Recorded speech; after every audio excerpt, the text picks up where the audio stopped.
Sud Radio, les vraies voix qui font bouger la France, 19h-20h, les vraies voix citoyennes, Aurélie Gros, Stéphane Pellet. Citoyens, bon patriotes, rejoins le parti sans culot. Citoyens, citoyennes, on vous court. Des citoyens propres dans une ville propre, nos enfants nous regardent. Pour l'honneur, pour servir, pour la gloire, nous avançons. Je suis un citoyen ordinaire. Citoyen, soldat, frère, père. C'est mon devoir de citoyen. Je n'ai fait qu'une voix. Bienvenue dans les vraies voix citoyennes avec nos amis Aurélie Gros, Stéphane Pellet. Bonsoir, comment ça va? Bonsoir. Les cofondateurs du G500, cette grande association, hein, de beaucoup d'associations, de beaucoup d'adhérents, puisqu'aujourd'hui plus de 500 000 sympathisants, 500 associations, avec, on vous le rappelle, au mois de juin, Stéphane Pellet, un grand événement. Le sommet citoyen dit aussi G500, on vient d'en parler. Et on peut tous s'inscrire parce qu'il y a des débats passionnants pendant 3 jours, 8, 9, 10 juin, Notez dans votre agenda. www.sommetcitoyen.fr. Et ben voilà, et on parle bien entendu de la citoyenneté aujourd'hui. Et ça se passe à Marseille. Et à Marseille. Je voulais pas le dire parce que j'ai une petite faites-le avec l'accent, faiblesse pour cette ville. Avec l'accent marseillais. Faites l'accent marseillais, Philippe David. Le G500 citoyen, ce sera à Marseille les 8, 9 et 10 juin prochains. Arrêtez, il y a des gens qui se plaignent. Voilà. Mais on salue les Marseillais. C'est la sécurité des recherchés. Allez, au sommaire de cette émission, éduquer à la citoyenneté à l'ère du tout numérique. Objectif de Génération Numérique. Génération Numérique, association agréée par le ministère de l'Éducation nationale, propose des ressources complémentaires à l'éducation nationale et familiale par la prévention, l'information et la vulgarisation face aux enjeux numériques. Près de 60 000, le chiffre est terrifiant, animaux domestiques sont abandonnés tous les ans par leur maître à l'approche de l'été. Face à ce constat, la toute jeune association La Ligue des Animaux lutte au quotidien contre les délinquants. Oui, rappelons que c'est un délit. Coupable de maltraitance animale, elle multiplie tout au long de l'année et sur l'ensemble du territoire les actions, que ce soit sur le terrain ou au niveau législatif. On vous souhaite la bienvenue dans les vraies voix citoyennes. Les vraies voix Sud Radio. Et notre premier invité, Cyril Di Palma, merci d'être avec nous, bonsoir. Bonsoir. Bienvenue sur Sud Radio, vous êtes délégué général de Génération Numérique. L'importance d'éduquer les publics à la citoyenneté et à l'ère du numérique, Stéphane Pellet. Bonsoir Cyril Di Palma. Et oui, à l'heure donc du tout numérique, dans une société qu'on appelle 2.0, la qualification numérique est finalement indispensable, quel que soit son âge. Vous vous êtes dit que tous les enfants de France, tous les élèves, pour exercer pleinement leur citoyenneté actuelle ou future, quand ils seront grands, il leur fallait une éducation numérique. Donc vous êtes devenu le partenaire incontournable de l'éducation nationale. Comment a commencé cette belle aventure de Génération Numérique? L'aventure a démarré en fait en décembre 2003. Ça ne nous rajeunit pas. J'animais une conférence pour des parents qui étaient un peu soucieux quant aux usages numériques de leurs enfants, les jeux vidéo, les chats et les MSN de l'époque, et en leur expliquant ce qu'il y avait de formidable dans ces outils et qu'on pouvait comprendre par conséquent pourquoi leurs enfants passaient du temps, et ils m'ont dit à la fin de la réunion, vous savez, au moment du pot de l'amitié, mais pourquoi vous ne donneriez pas directement ces conseils à nos enfants? Et 3 mois plus tard, j'étais au ministère de l'Éducation nationale pour leur proposer un grand tour de France des collèges sur la thématique du bien vivre ensemble, du mieux vivre Internet ensemble, pour des collégiens, des parents et des professeurs. Et on a enclenché dès le printemps 2004 avec le ministère et un ensemble de partenaires privés, associatifs et même des autorités administratives indépendantes telles que la CNIL. Cyril Di Palma, forcément, éduquer des enfants, forcément, aux enjeux du numérique, mais éduquer aussi les parents. Parce que ça, c'est important. Et là, il y a un vrai boulot aussi. Ça fait partie du même problème, mais c'est un autre sujet. Alors, vous avez tout à fait raison. On ne peut pas s'exonérer de parler aux parents si on veut parler d'éducation, parce que, comme vous l'avez bien rappelé tout à l'heure dans l'introduction, on est une ressource complémentaire à l'éducation nationale, donc plutôt élèves, et familiale, parents. Et donc, nous, on apporte notre pierre à l'édifice. Mais ça n'empêche que les deux autres acteurs doivent remplir leur rôle. L'éducation nationale, de son côté, et les parents. Mais les parents, comment font-ils pour remplir leur rôle dans des usages qu'ils ne maîtrisent pas eux-mêmes? Donc, en effet, on a besoin d'aider les parents à comprendre le monde dans lequel leurs enfants vivent. Parce que votre Instagram ne ressemblera pas à l'Instagram de votre fille ou de votre fils. Et c'est plutôt logique, et c'est plutôt heureux. Vaut mieux. Vaut mieux. Oui, c'est plutôt logique. Ou alors, sinon, c'est qu'il y a un petit problème psychologique, théoriquement. Ça arrive aussi qu'on ait des comptes qui soient très proches entre une maman et une fille, mais parfois c'est plus la maman qui a du problème pour vieillir. Mais ça, c'est encore un autre sujet. Donc pour vous dire que, en effet, vous avez raison, Cécile, il faut éduquer aider les parents à éduquer leurs enfants. Mais moi, ce que j'ai pour habitude de dire aux parents, c'est ne pensez pas qu'il faille connaître la technique du numérique, comment fonctionne TikTok, pour avoir votre avis de parent. Parce qu'on aura toujours les mêmes questions à poser à nos enfants quand ils sortent. Où tu vas ? Pendant combien de temps ? Avec qui ? Qu'est-ce que tu vas faire ? Pourquoi ces questions-là ne mériteraient-elles pas d'être posées quand ils ont des activités en ligne, que ce soit sur des réseaux sociaux, des forums de jeux vidéo ou ailleurs ? C'est toujours plus intéressant d'avoir des comptes pour vérifier ce que font ses enfants, non ? Non, moi, je suis pas favorable à ça. Non, ça fait faut plus... les laisser vivre. D'une part, on peut les laisser vivre, mais on va pas les laisser vivre. Je serais mère de famille, je serais un bourreau, je serais un dictateur. Après, c'est... Je le suis déjà, mais bon... Il faut qu'ils mènent leurs expériences, mais ça n'empêche qu'on va pas les laisser... errer dans la jungle, parce que ça reste une jungle. En fait, Internet, ni plus ni moins que la rue, avec tout ce qu'on y trouve de bien et de mauvais. Est-ce qu'on laisse un enfant de 6 ans, 8 ans dans la rue tout seul ? Encore plus la nuit ? Certains oui, malheureusement. Alors, en langage de l'éducation, c'est ce qu'on appelle le syndrome du journal intime. Parce qu'en effet, journal intime dit intime, normalement, et puis finalement, pour prévenir, souvent, il a fallu en passer par là, il a fallu espionner. Vous avez réuni toute une série de compétences. Vous pouvez peut-être nous expliquer comment est organisée sur le territoire votre association, parce que qui est dans une démarche véritablement citoyenne, et comment vous êtes devenu incontournable pour l'éducation nationale. Avec beaucoup de travail en fait, et de temps et peu de moyens. En fait, on a réuni beaucoup de bonne volonté surtout. Là, il faut rendre hommage aux 30 salariés de l'association Génération Numérique qui comptent pas leurs heures, qui bossent, qui se démènent avec des élèves, avec des profs, avec des parents, avec des éducateurs tout au long de l'année. Donc le modèle de Génération Numérique, c'est en fait une industrialisation de pratiques d'associations locales. Moi, j'ai absolument rien inventé, j'ai juste voulu passer à une échelle supérieure. Donc, de 500 collèges en 2005-2006, on est passé à 7000 séances l'année dernière d'information et d'éducation partout en France sur tout sujet. 3 sujets majeurs, donc les bons usages d'Internet, je le disais tout à l'heure, donc on va être sur les bonnes pratiques jeux vidéo, réseaux sociaux, lutte contre le harcèlement. 2, l'égalité filles-garçons à l'ère du numérique, selfie, porn revenge, nudes, impact de la pornographie, respect de soi. Anglais, nudes, les photos dénudées, porn revenge, c'est le porno de revanche. Voilà, revenge porn. Voilà, merci. Et le 3e thème concerne plutôt celui qui m'amène ce soir, la lutte contre la désinformation et aiguiser ou contribuer à aiguiser l'esprit critique de nos jeunes concitoyens. C'est-à-dire avoir du discernement, entre autres. Oui, ça passe par là. Mais quand on voit l'info qui est tombée la semaine dernière, que beaucoup de jeunes aujourd'hui se détournent complètement de la science, croient qu'on n'a jamais marché sur la Lune, pour certains que la Terre est plate, etc. Excusez-moi, mais il y a du boulot. À qui le dites-vous ? Je confirme. En effet, on a une recrudescence du scepticisme. C'est même plus du scepticisme parce que être vigilant, c'est être sceptique. Là, on verse dans limite la paranoïa. Où c'est c'est les autres, c'est on qui font les choses sans qu'on puisse les nommer. Donc c'est une pensée qu'on pourrait qualifier peut-être rapidement de complotiste quand on veut accuser un groupe inconnu ou mal déterminé. Donc il y a énormément de travail en effet parce que les jeunes sont beaucoup plus réfractaires à la science qu'ils ne l'était avant. C'est pour ça que nous, dans le cadre du programme qu'on applique en classe de lutte contre la désinformation, on a une séquence qui concerne savoir versus croire. Et on leur explique et on leur fait prendre conscience que savoir, c'est beaucoup plus long, coûteux en énergie, coûteux en temps, coûteux en ressources, que de croire bêtement.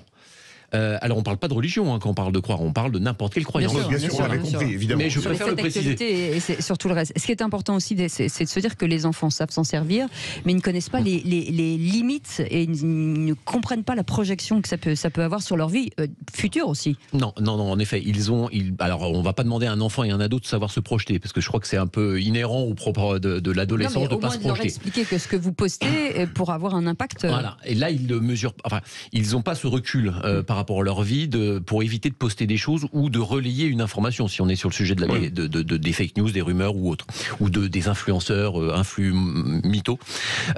Donc on est là sur une éducation aux médias et à l'info qui est à l'heure du numérique, et là où vous avez raison, c'est que certes ils savent scroller, swiper, là je reprends des termes anglais exprès, et donc utiliser leur smartphone et les applis très facilement, mais comment ça fonctionne, ce qu'il y a derrière, les règles juridiques, le modèle économique des sociétés qui offrent ces services gratuitement ou soi-disant gratuitement, etc. Ils ne le comprennent pas. Donc on a besoin de tout cadrer, de tout expliquer. Eh ben, vous restez avec nous, Cyril Di Palma, délégué général de Génération Numérique. On reviendra dans quelques instants parce que ça va tellement vite le numérique qu'il faut se former régulièrement. On aura quelqu'un de chez vous aussi qui nous racontera en tout cas son engagement. Vous restez avec nous, 0826 300 300 si vous voulez poser des questions avec Stéphane Pellet, Aurélie Gros. C'est le G500 et c'est les vraies voix citoyennes. À tout de suite. Sud Radio, les vraies voix qui font bouger la France, 19h-20h, les vraies voix citoyennes, Aurélie Gros, Stéphane Pellet. Et avec les vraies voix citoyennes, généralement de très belles associations. Cyril Di Palma est avec nous, délégué général de Génération Numérique. On revenait justement sur cet apprentissage du numérique pour les enfants et pour les adultes. Vous êtes organisé comment sur le terrain parce que ça c'est important aussi, puisque vous vous déployez, vous avez fait 7000 interventions avec vos animateurs auprès de 300 000 jeunes. Il faut du staff un petit peu. 400 000 jeunes, enfants, ados, parents.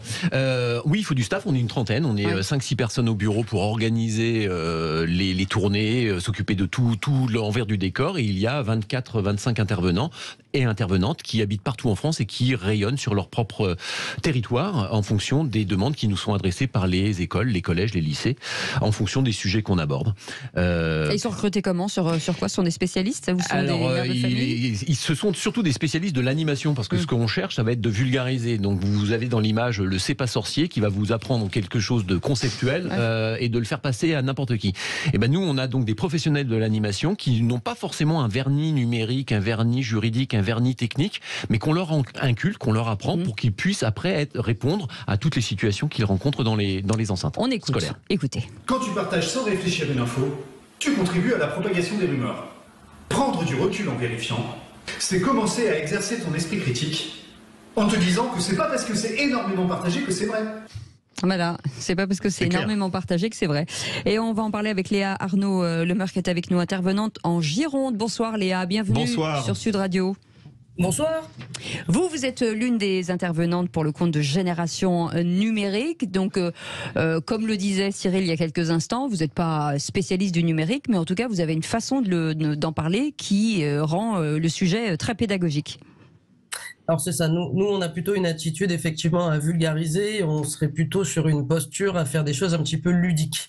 On serait plutôt sur des ateliers qui vont permettre aux jeunes en fait de déduire par eux-mêmes, par l'expérience, plutôt que simplement leur donner un conseil qui va leur passer au-dessus de la tête. On essaie de leur faire prendre conscience des mécanismes pour que du coup ils puissent les réidentifier par la suite. Alors, Léa Arnaud Lemer, ce qui est intéressant, c'est que vous venez en complément, bien sûr, quand même, du travail de l'éducation nationale. Il ne faut pas les oublier parce qu'ils ont aussi, sur cette question du savoir que vous évoquiez tout à l'heure, savoir, croire. Savoir, c'est quand même l'éducation, c'est les enseignants. Comment vous venez compléter ça ? Qu'est-ce que vous donnez de telle façon à justement ne pas les décrédibiliser non plus parce que vous auriez cette facilité de la technologie numérique ? Alors, non, effectivement, on est plutôt un pont. Aujourd'hui, on serait plutôt un pont en fait entre les jeunes et les professeurs sur ces sujets-là. On a des professeurs qui sont très bien formés théoriquement. Par contre, effectivement, sur l'usage, il y a une déconnexion. Et nous, on va être ce petit complément qui va pouvoir en fait vulgariser ce discours, le rendre accessible de chaque côté. Aujourd'hui, on est quand même très attentif à la continuité pédagogique parce qu'on n'a aucun intérêt, comme vous l'avez dit, à dévaloriser du coup le professeur. Et donc au contraire, ce qu'on va faire, c'est qu'on va les intégrer en fait dans nos ateliers.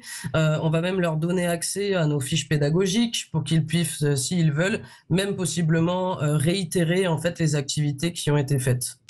Si vous êtes père ou mère de famille, 0826 300 300, vous pouvez nous appeler et témoigner si vos enfants passent du temps sur les réseaux sociaux et que vous avez l'impression justement qu'ils sont un peu tenus en tenaille et un peu devenus finalement, je cherchais le mot, vous allez m'aider, mais des accros, voilà, c'est ça, exactement, des accros. Vous appelez 0826 300 300. Cyril Di Palma, l'évolution des réseaux sociaux, ça va très très vite. Les algorithmes, c'est de l'instantané donc ça veut dire qu'il faut se reformer régulièrement. Alors oui et non, parce que sur le fond, rien n'a changé. Oui. Depuis Skyblog en 2004, on a toujours le même principe de montrer quelque chose, de raconter une histoire. Donc en fait, sur le principe, ça n'a pas changé. Sur les modalités, oui, Instagram a amené la photo, TikTok a amené les vidéos, etc. Chacun a apporté sa petite pierre à l'édifice, ou en tout cas son élément différenciant dans un monde concurrentiel plutôt. Mais dans le fond, on a les mêmes messages de précaution et de prévention à faire passer aux jeunes et même aux adultes, de divulgation d'informations personnelles, de e-réputation, donc potentiellement de harcèlement et cyberharcèlement. Donc en fait, les conditions d'usage sont toujours les mêmes. Je voudrais poser une question à Léa Arnaud-Lemeur. Vous êtes dans la Gironde. La Gironde, c'est un département qui est à la fois très urbain dans l'agglomération de Bordeaux et très rural quand on va dans le Médoc ou le Libournais, par exemple, ou le Blayais. Est-ce que les problématiques numériques pour les jeunes sont les mêmes dans les régions particulièrement urbaines ou particulièrement rurales ? En toute sincérité, en fait, on va avoir des usages. J'aurais du mal à sectoriser, en fait, à dire les jeunes, est-ce que c'est en fonction de leur secteur? On a des usages différents. On va avoir des jeunes qui vont être vachement sur les réseaux, d'autres qui vont être plutôt sur les jeux vidéo. Et en fait, en réalité, ça va pas être une question de secteur. Les problématiques, c'est en fonction de l'usage, en fait, et les usages sont différents. Quelles sont les questions qui reviennent le plus souvent, Cyril Di Palma ? Finalement, des enfants, des parents. Alors ça, vaut mieux le poser à Léa qui, elle, est en contact avec les élèves tous les jours. Quelle question vous pose le plus souvent ? En réalité, les jeunes. Alors, on peut avoir la différence entre les parents et les jeunes. Les jeunes, ils sont plus. Alors, c'est vrai qu'ils sont vachement aujourd'hui, quand on est sur un public jeune, ils sont très intéressés par les questions de e-réputation, les traces qu'ils laissent. Et du coup ce qu'ils vont pouvoir avoir comme image dans le futur. Donc on a des jeunes, on voit quand même que, alors moi je vous parle de public que j'ai vu plusieurs fois, c'est ça qui est intéressant chez Génération Numérique, qu'il faut aussi mettre en avant, c'est qu'on propose en fait une évolution dans les interventions. C'est à partir de quel âge, pardon Léa ? C'est à partir de quel âge ? On peut intervenir à partir du CE2, donc en école primaire, et on a des jeunes qu'on peut voir en école primaire, en collège, en lycée, et donc du coup on a une vraie progression. Et c'est là que c'est intéressant pour nous, en étant complémentaires, en fait, c'est de suivre aussi ces jeunes et de les accompagner au fur et à mesure. Quand ils sont jeunes, on va parler vraiment de la base des outils numériques et de l'utilisation de ces risques, et en grandissant, on va pouvoir travailler beaucoup plus avec eux sur la compréhension de l'information et comment, par exemple, le discours pourrait être manipulé. Et donc, du coup, comment leur donner des petites techniques, des moyens, en fait, de faire de l'autodéfense intellectuelle. Stéphane Pellet. Moi, ce que je trouve magnifique dans tout ce que vous faites, c'est vraiment le rapport à la citoyenneté, parce que vous commencez jeune et tout ça va laisser des traces. Mais vous n'êtes pas inquiet de cette, comment dire, ces temps de passer devant l'écran avec une augmentation exponentielle. On en est à des records à 4 heures, 5 heures par enfant. Comment vous faites pour lutter pied à pied, parce que c'est véritablement une lutte. Je lisais un tweet quand on a parlé de l'émission, c'est Rachid Linstead qui marche très bien sur Twitter, qui dit: une élève particulièrement absentéiste a accepté d'aller voir les statistiques d'utilisation de son téléphone devant moi et sa maman. Plus de 70 heures par semaine, une utilisation jusque très tard de la nuit, en moyenne 4h15 de TikTok par jour. Mais comment est-ce qu'on peut passer 4h15 sur TikTok ? Il y a de quoi, hein. Il y a de quoi s'amuser en fait. Allez-y. Vous verrez à quel point justement ça peut être je l'avoue, un chronophage. Il faut y aller, mais après il y en a pour tout le monde en fait. Mais par rapport à la question qui était posée, en fait le temps d'écran n'est pas un critère valable en soi. Évidemment que ça peut être inquiétant, notamment pour des parents et pour l'avenir de nos enfants a priori, mais c'est pas un critère en soi, parce que admettons que demain votre enfant il soit hospitalisé, vous serez très content qu'il soit devant un écran pour continuer à poursuivre et continuer ses cours avec les petits robots que l'Éducation nationale a lancés. Donc le temps d'écran en tant que tel n'est pas un critère. Oui, il y a le bon et le mauvais. Ça dépend ce qu'on en fait. Est-ce que vous regardez les Marseillais ou vous regardez C'est pas sorcier à la télé? Voilà. Oui. Vous pouvez passer des heures devant des programmes qui sont totalement différents. C'est la même chose sur un téléphone. L'autre point que je voulais aborder, c'est que il n'y a pas de... Quand on parle avec des addictologues, ils nous disent qu'il n'y a pas d'addiction aux écrans en tant que tel. Ce qu'il y a, c'est qu'il peut y avoir un comportement à problème chez un ado, et l'écran va être le révélateur. Donc en fait, c'est plutôt l'ado ou l'adolescente va être pas bien dans ses baskets et va se réfugier dans le jeu vidéo, dans les réseaux sociaux. Il y en a d'autres qui vont se réfugier dans la drogue, dans l'absentéisme, dans la désocialisation. Donc en fait, ça va plutôt être éventuellement un facteur de connaissances de la part des parents. Donc si votre enfant il passe beaucoup de temps sur son téléphone, peut-être qu'il faut lui demander ce qu'il y fait, ce qu'il y trouve comme intérêt, avec qui il discute, etc. Et donc en fait s'intéresser à son enfant. Merci beaucoup en tout cas d'avoir été avec nous, Cyril Di Palma, délégué général de Génération Numérique. Merci beaucoup Léa Arnaud Lemeur, intervenante en Gironde. Merci. Bien entendu, si vous êtes une école, vous pouvez aller sur le site et vous inscrire ou les appeler ou envoyer un mail. Et si vous êtes un gentil donateur, on a besoin de fonds aussi pour aller dans plus d'écoles et de collèges parce qu'ils n'ont pas les moyens de nous accueillir. Vous avez compris qu'on était des professionnels et donc ça serait un généreux appel aux dons que je fais ce soir. Et je vous remercie de me laisser le passer. Absolument, et on relaiera bien sûr sur les réseaux sociaux. Dans un instant, on reviendra sur les animaux. Vous savez, ça représente les animaux domestiques, en tout cas, les animaux du quotidien sont quand même très importants pour les Français. Malheureusement, beaucoup de gens continuent de les abandonner. On va en parler dans un instant. Restez avec nous, on est ensemble jusqu'à 20h. Et oui, ils sont là. Aurélie Gros est avec nous. Ça va, Aurélie? Super. Bon, tant mieux. Ça va, Stéphane Pellet? Ça va très bien. Ouais, vous êtes content d'être avec nous le lundi, hein? Toujours un plaisir. Content. Le dimanche, ils se disent ouais, c'est demain. Une fois qu'on a mis le doigt dans l'engrenage, c'est génial. Merci. Faites attention, vous avez au doigt à l'œil. Je me suis fait mal au doigt, donc on se moque de moi. Je me suis fait une attelle grâce à Cyril et grâce à Aurélie Gros avec ça s'appelle comment? Une touilleur. Une touillette. Mais alors, il faut préciser qu'on n'y est pour rien pour le pansement autour de la tête. Écoutez, on fait ce qu'on peut avec ce qu'on a. C'est pas la fête, hein. C'est pas la fête au village. Voilà. Si je décède, je voulais que tout. Allez, elle est restée avec nous. En tout cas, Enzo Ridel est avec nous. Bonsoir. Bonsoir. La Ligue des animaux. On vous remercie d'être là parce que nous sommes très proches des animaux dans cette émission. Aurélie Gros. Oui, effectivement, Enzo, on vous a choisi parce que vous savez qu'on parle souvent de la maltraitance animale. Alors, votre association date d'à peine 1 an et demi, donc c'est une toute jeune association, mais qui mène un combat ardent en matière de lutte contre la maltraitance animale, notamment contre les abandons d'animaux domestiques pendant notamment les vacances scolaires. Et on rappelle que c'est un crime d'abandonner son animal. Et c'est les achats compulsifs aussi au moment de Noël. Donc vous livrez ces messages, vous en parlez.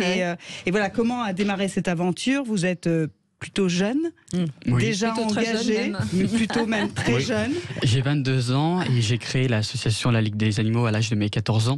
Ah oui. En regardant une vidéo un peu horrible d'abattoir et ça a eu un déclic.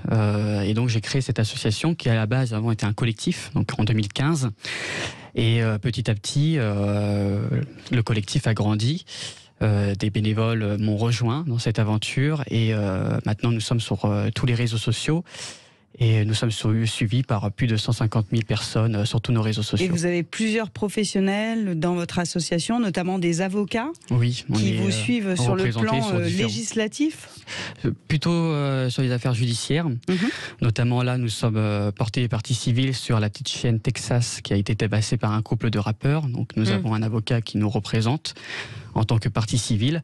Donc oui, on peut avoir besoin d'aide d'avocats pour nous conseiller et pour nous représenter. Les choses, malheureusement, sur la maltraitance, sur les abandons, on a l'impression qu'on entend la SPA, on entend en tout cas toutes les filières ou les associations d'animaux, on se rend compte que les choses ne se freinent pas en fait. Non. Tous les ans, on dit la même chose et tous les ans, à Noël, des gens continuent à acheter des animaux à leurs enfants et tous les ans, ils continuent à les abandonner. Est-ce qu'on a quelque chose, est-ce qu'on peut faire quelque chose contre ça ou... Et est-ce que vous faites des propositions? Alors certains parlaient d'un permis pour avoir un animal, un certificat. Est-ce que ce sont des choses qui peuvent faire avancer les choses? Oui, ça peut l'être, mais il faut aussi le combler avec la sensibilisation, dès le plus jeune âge notamment. Pour les enfants, pour sensibiliser aussi sur les réseaux sociaux, c'est là où on touche le plus de monde. Et il est vrai que le fléau d'abandon augmente de chaque année. On est à plus de 100 000 abandons. Et ça n'arrête pas d'augmenter, ça ne se freine pas. Et les refuges sont pleins à craquer d'animaux. Et malheureusement, les animaux ne peuvent plus, les refuges ne peuvent plus recevoir d'autres animaux. Donc c'est vraiment un vrai fléau qu'il faut le contrer par de la sensibilisation, notamment sur les réseaux sociaux. Mais on voit même, Philippe, on voit même la SPA, ils sortent aujourd'hui des films qui sont de plus en plus choquants, comme les cigarettiers à l'époque, enfin en tout cas comme le ministère, de se dire qu'il faut choquer les gens pour que les gens réagissent. Oui, c'est avec la sensibilisation et choquer le public pour les faire prendre conscience et pour qu'ils prennent vraiment en compte que ce n'est pas qu'un animal, c'est aussi un être vivant qui a des sensibilités, et c'est vraiment dur à faire passer ce message.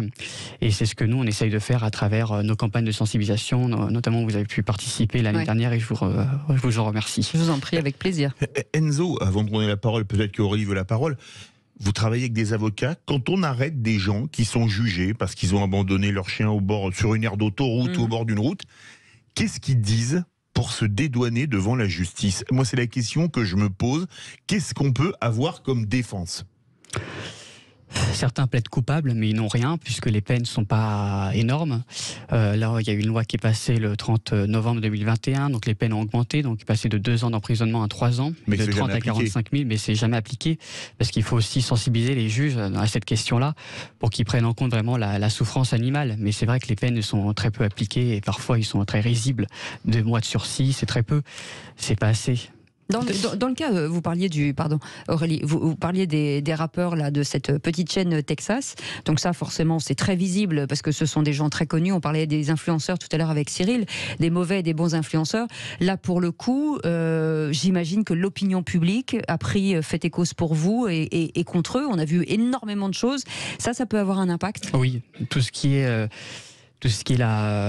cette affaire a beaucoup tourné sur les réseaux sociaux, donc forcément ça a eu beaucoup d'impact aussi sur cette affaire. Et c'est aussi grâce aux réseaux sociaux qu'on peut aller plus vite, sensibiliser les gens. Et voilà, là, la personne va être jugée au mois de mars. Donc on sera bien évidemment présent lors du jugement et qu'on espère que toutes les personnes qui en ont parlé autour puissent faire bouger les choses et que la peine soit vraiment une peine exemplaire et sévère. Comment ont réagi les fans ? Est-ce que c'est toujours ça, le problème, c'est les fans? Est-ce qu'ils se sont retournés contre eux? Est-ce que finalement ils ont pris fait et cause pour vous? Oui, nos fans, les fans de ces rappeurs, je pense qu'ils ont totalement discrédité leur rappeur. Et on a eu beaucoup de messages de soutien lorsqu'on a annoncé qu'on allait se porter partie civile. Donc beaucoup de messages de soutien sur les réseaux.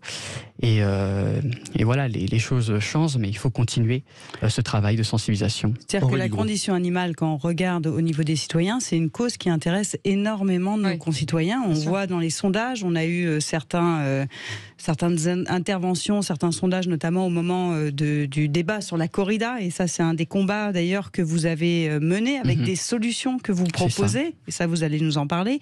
Mais par ailleurs, c'est marrant que ces mêmes personnes qui vont prendre fait et cause pour la condition animale soient capables derrière d'abandonner leurs animaux. Donc c'est vraiment un sujet éminemment citoyen qui devrait peut-être être, je ne sais pas ce que vous en pensez, d'ailleurs ça m'intéresserait, d'être lancé sur l'ensemble des territoires, plus en concertation, puisque ça reste un comportement individualiste et qu'on sait que les comportements individualistes ne se règlent pas forcément par des lois, des peines de prison. Je pense que l'amende est beaucoup plus dissuasive. Une grosse amende, là, ça coûte moins cher qu'un chenil pour faire garder les chiens et les chats pendant les vacances. Elle est jamais appliquée, voilà, donc si vous pouvez nous parler de vos grands combats, justement, notamment la corrida. Oui, donc au mois d'août, on a été invité par Aymeric Caron pour travailler sur le sujet de la proposition de loi contre la corrida avec d'autres associations. Donc on a formé un collectif et on a pu lui proposer des mesures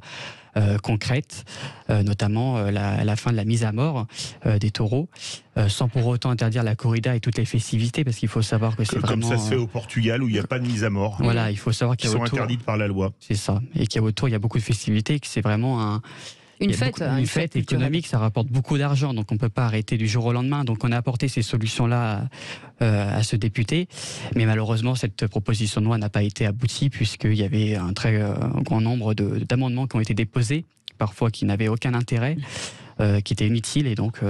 une solution citoyenne face à des débats politiques stériles. Oui. C'est dommage que ce ne soit pas la solution citoyenne qui l'emporte.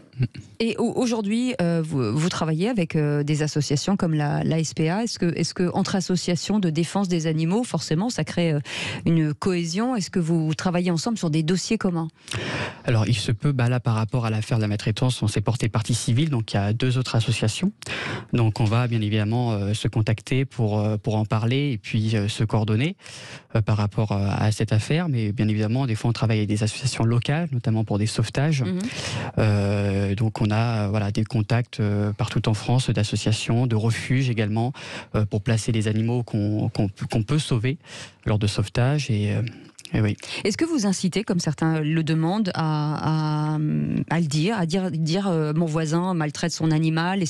Et alors beaucoup disent que c'est de la délation. Enfin voilà, donc c'est assez compliqué. Mais est-ce qu'il faut dénoncer des gens qui maltraitent leurs animaux? On peut pas dénoncer sans preuve.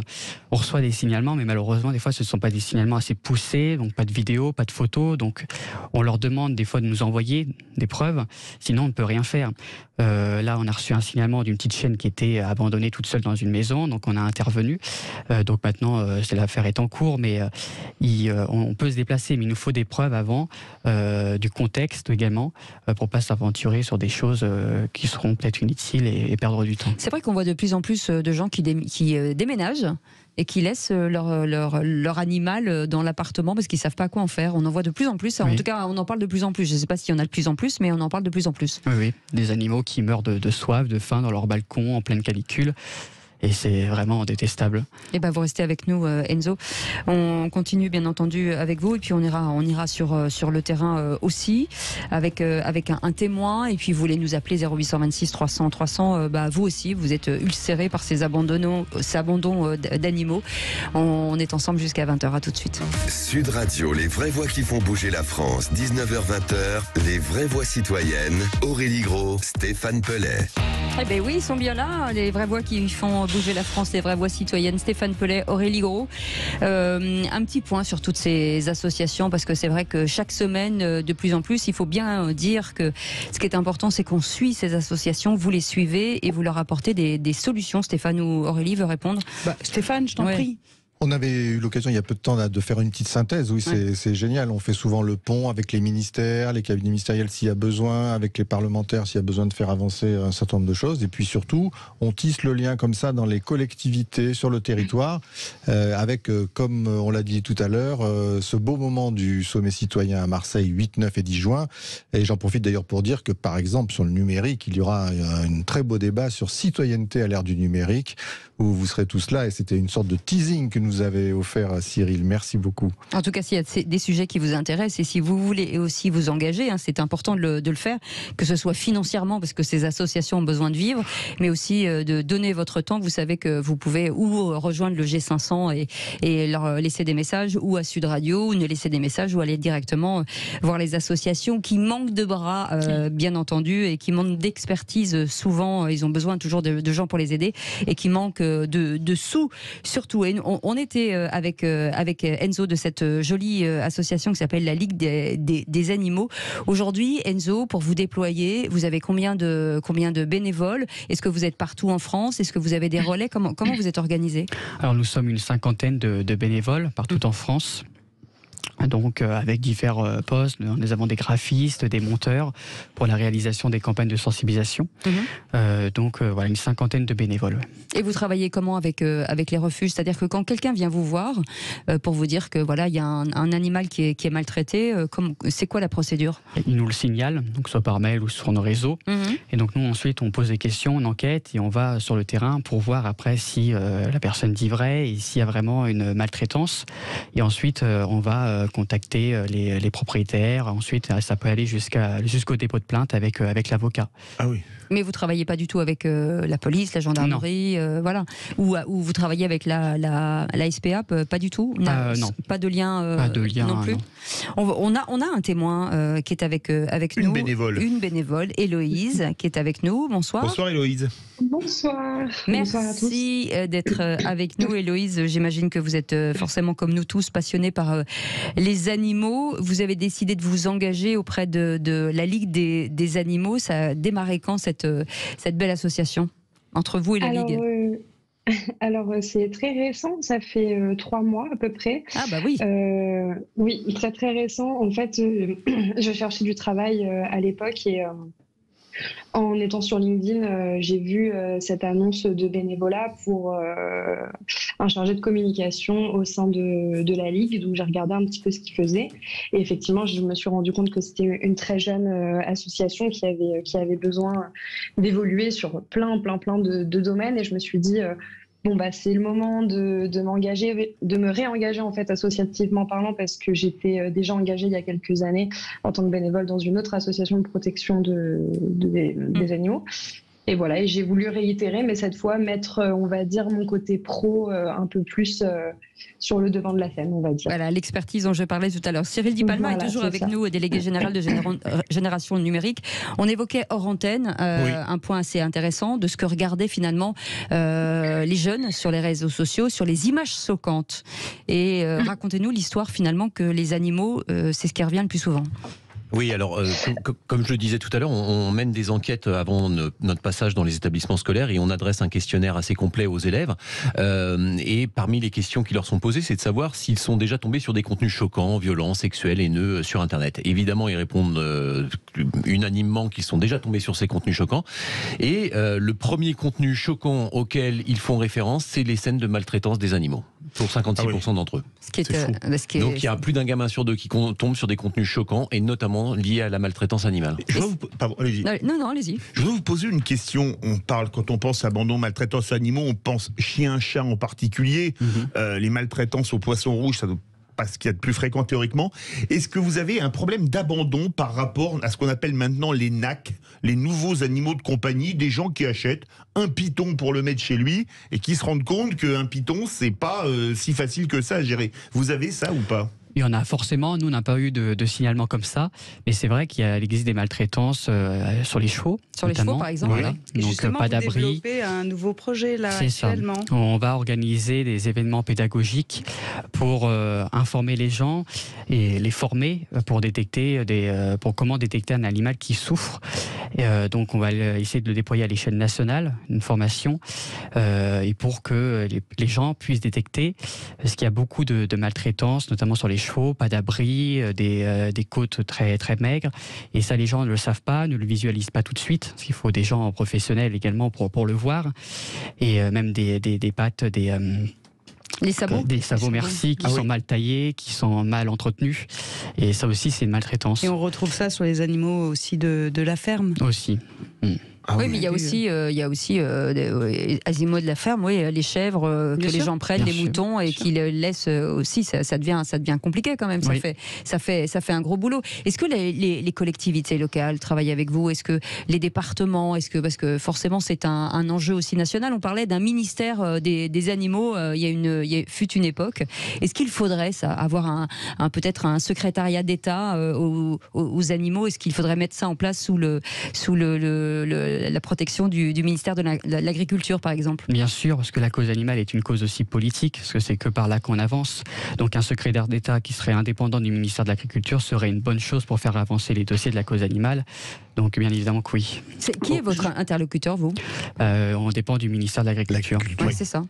Juste une petite question pour Héloïse qui nous écoute et qui est dans la communication, et vous faites quand même des belles campagnes de communication de grande ampleur. Est-ce que vous avez l'impression, en tout cas en tant que bénévole, puisque vous vous en occupez aussi, d'être entendu? Alors, on a quand même des belles performances. Alors, pour pas parler non plus avec des termes trop techniques, on a quand même des jolis taux d'engagement, des gens qui commentent, qui retweetent, qui repartagent. Donc, oui. Après, c'est vrai que c'est souvent des gens qui sont déjà très impliqués dans la cause. Nous, ce qu'on aimerait beaucoup, c'est toucher une cible qui est peut-être un peu moins connaisseuse, un peu moins informée. Donc voilà, c'est ce qu'on essaye de faire aussi. Après, évidemment, en démultipliant les abonnés, effectivement, on démultiplie l'impact et le champ d'action. Mais voilà, pour l'instant, je suis assez sereine et je suis déjà très contente du travail. Je suis là que depuis 3 mois, mais je suis extrêmement contente du travail qu'ils ont fait, que les bénévoles ont fait précédemment, parce que voilà, c'est vrai qu'il y a une belle base, une belle fan base actuellement. Enzo, les associations du type L214, forcément ça marque énormément. C'est aussi c'est important pour vous, oui, bien sûr. Dans votre démarche. Les vidéos qui montent, c'est comme ça. Plein de gens disent que c'est. Alors il y a deux écoles, mais est-ce que finalement ça change les mentalités? Bien évidemment, c'est comme ça que j'ai créé aussi la Ligue des animaux suite à un déclic en regardant cette vidéo d'abattoir. C'est des images dures, mais qu'il faut regarder aussi pour voir la réalité de ce qu'il y a derrière les abattoirs. Donc oui. En tout cas, merci d'avoir été avec nous. Merci Cyril Di Palma. Les dons. Oui, les dons, des sous. Sur le site internet, voilà. Voilà, c'est très important en tout cas. Rappelez le site. Oui, la Ligue des animaux.fr. Donc c'est sur la rubrique J'adhère avec la Ligue. Et j'adhère, si vous pouvez donner ne fût-ce que 1 euro, ce serait déjà énorme. En tout cas, merci beaucoup à Cyril Di Palma d'avoir été avec nous, délégué général de Génération Numérique. Léa Arnaud Lemeur était avec nous. Et puis vous, Enzo Ridel, la Ligue des animaux. Vous pouvez aller tweeter, retweeter et vous abonner au compte. Et merci beaucoup Héloïse Cabard d'avoir été avec nous. Merci beaucoup Aurélie Gros. Merci Stéphane. Merci à vous. Merci ça passe vite. Avec vous. On reviendra la semaine prochaine. Ah bon? Ouais. On adore. C'est une bonne nouvelle. Ça, c'est une bonne nouvelle. Très bien. Voilà, on démarre une bonne semaine avec vous. Merci beaucoup Philippe David. Merci beaucoup Dans Cécile. Dans un instant, notre ami bien. Yvan Cujus. Absolument. Oui. Et qui reçoit une immense artiste québécoise, Linda Lemay. Oh là là, dis donc. On a fait l'accent marseillais, vous pouvez nous faire l'accent québécois? Non, ni l'un ni l'autre. Voilà, je ne voudrais pas me fâcher avec tout un pays. Merci beaucoup Philippe. On se retrouve demain à partir de 17h pour les vraies voix. Allez, salut, à demain.